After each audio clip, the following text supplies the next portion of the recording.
Hey, before you skip this, think about your morning. Not the one you planned, the one you actually lived. The scrolling, the delay, the rushing, the things you did without thinking. Because this is where Grace's story begins. Not with success, but with that same invisible space most people ignore.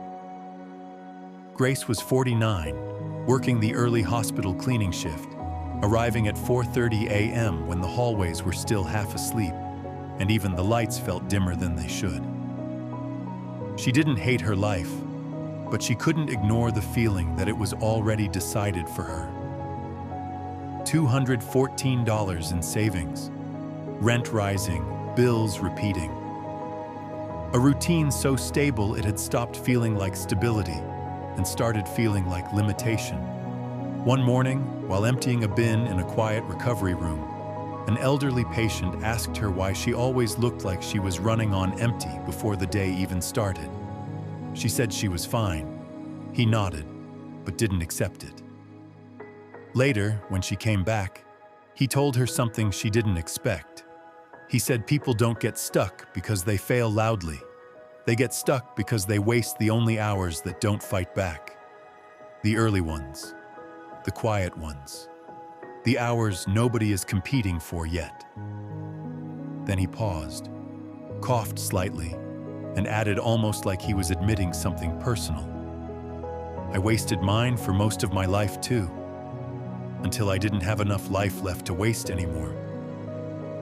That line didn't inspire her, it unsettled her, because it sounded real. That night, she didn't sleep properly, not because something changed, but because something started noticing her back. At 3:40 a.m., she sat at her kitchen table and did something she avoided for years. She calculated her mornings, not her income, not her dreams, her time. 12 minutes scrolling without awareness, 10 minutes searching for motivation she never followed. Nearly 50 minutes gone before life even officially began, and that was on a good morning. So she changed one thing. Not her job, not her life, just her alarm. 1 hour earlier, the first morning felt almost meaningless. She sat in silence with tea that went cold too fast and opened a free investing app.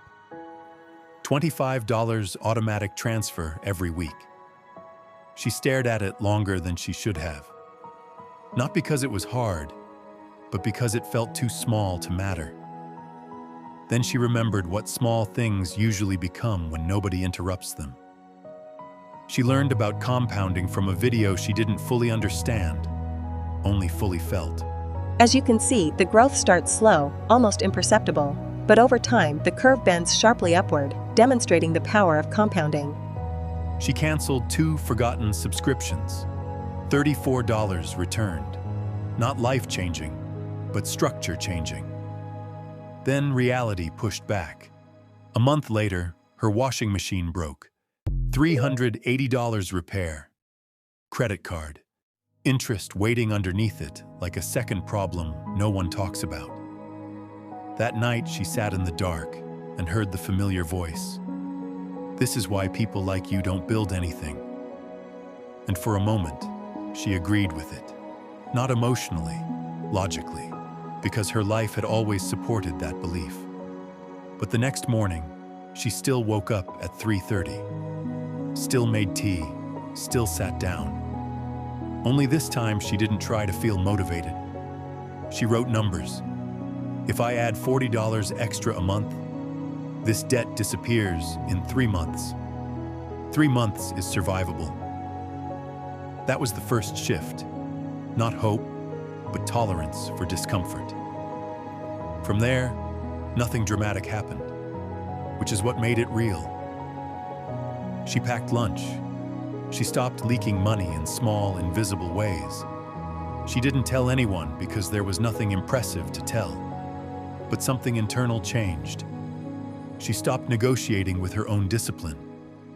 Months passed like that. Not improved, but structured. Then one day she noticed something strange. Her problems were still arriving, but they weren't disorganizing her anymore. She got promoted, not because she asked perfectly, but because she had become the only person who didn't let small errors slip through. That came from those early hours nobody saw.